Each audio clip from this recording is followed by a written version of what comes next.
A segunda carta de Pedro. Ela é dirigida à mesma rede de igrejas da primeira carta de Pedro, e provavelmente foi escrita no mesmo local em Roma. Pedro se torna ciente do fato de que morrerá em breve. E a evidência que temos da tradição antiga é que Pedro foi executado pelas autoridades romanas durante o reinado do imperador Nero. E então essa carta atua como um discurso de despedida de Pedro.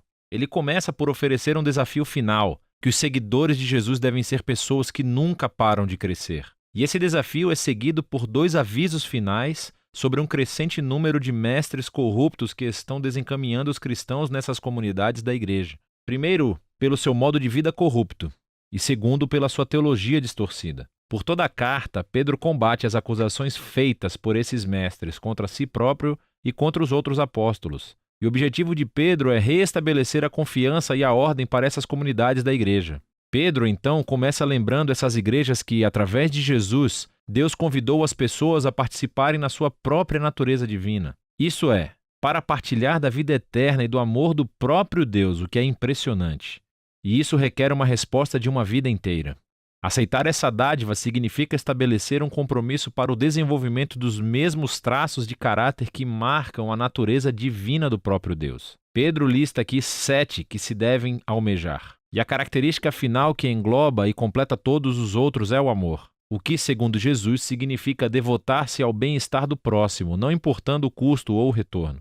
Amar, segundo Pedro, é compartilhar da vida do próprio Deus.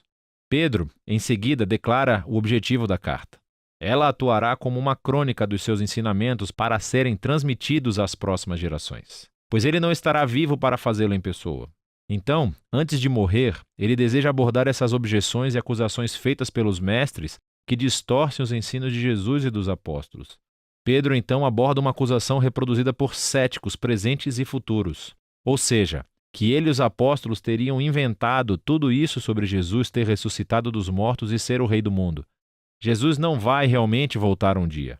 Pedro oferece o seu depoimento como testemunha ocular do poderoso momento de transformação de Jesus na montanha. Lembre-se da história em Marcos, capítulo 9. Os apóstolos viram Jesus ser exaltado como rei, e a sua ressurreição significa que ele está vivo como rei e voltará para salvar o nosso mundo um dia. E então, o futuro retorno de Jesus para trazer o reino de Deus cumprirá com o que todas as antigas escrituras têm apontado todo esse tempo. As palavras dos profetas do Antigo Testamento não são fantasias inventadas. Em vez disso, o próprio Deus falou conosco por meio dessas palavras humanas da Escritura e através do humano Jesus. Então, Pedro continua abordando as ameaças apresentadas pelos líderes corruptos da igreja, e ele se concentra em mais objeções que eles apresentam. Primeiramente, esses mestres negam a ideia de um acerto de contas final, do momento em que Deus responsabilizará todas as pessoas pelas escolhas que fizeram. E essa negação é o que, convenientemente, permite aos mestres ignorar os ensinos de Jesus a respeito de dinheiro e sexo, porque eles lucram absurdamente ensinando nas igrejas sem mencionar o fato de que estavam dormindo com todo mundo por aí. Entretanto, Pedro lembra aos seus leitores que Deus pode e irá confrontar a rebeldia com a sua justiça. Ele recorda 3 exemplos antigos quando Deus fez isso. Primeiro, ele menciona a história sobre os filhos de Deus em Gênesis 6, como foi interpretado em uma obra judaica popular da época chamada Primeiro Enoque. Primeiro Enoque diz que os filhos de Deus são anjos rebeldes que passaram dos limites e dormiram com mulheres, merecendo assim o julgamento de Deus. Pedro, então, traz à tona as histórias do dilúvio antigo e de Sodoma e Gomorra. Nos 2 casos, ocorreu uma rebelião que levou ao julgamento divino. Contudo, Pedro diz, Deus sempre foi fiel para libertar seu povo e usa a história de Ló como um exemplo. Pedro faz a ligação entre essas 2 histórias antigas e o modo de vida corrupto dos mestres. Eles também buscam dinheiro e sexo. Eles desprezam a autoridade de Deus e conduzem outras pessoas a pensarem que Deus não se importa com decisões morais. Ele diz que eles ensinam uma mensagem de liberdade cristã e usam-se disso como permissão para fazerem o que desejam. É por essa razão que Pedro traz à tona as cartas de Paulo mais tarde no capítulo 3. Parece que esses mestres distorcem a mensagem de Paulo sobre a liberdade em Cristo. Entretanto, não é esse tipo de liberdade ao qual Paulo se referia. Pedro deixa claro que esses mestres não são realmente livres. Na verdade, eles são escravos dos seus desejos carnais. E o fato de serem cristãos torna isso ainda mais trágico, pois conhecer os ensinos de Jesus torna-os duplamente responsáveis. Eles se tornaram exemplos lamentáveis do antigo provérbio sobre o cão que volta ao próprio vômito e sobre um porco lavado que volta à lama. Pedro então aborda a razão pela qual esses mestres estão negando a existência do juízo final. Eles dizem: as gerações do povo de Deus continuam indo e vindo sem sequer terem visto a concretização das suas esperanças. Onde está a promessa de que Jesus retornaria?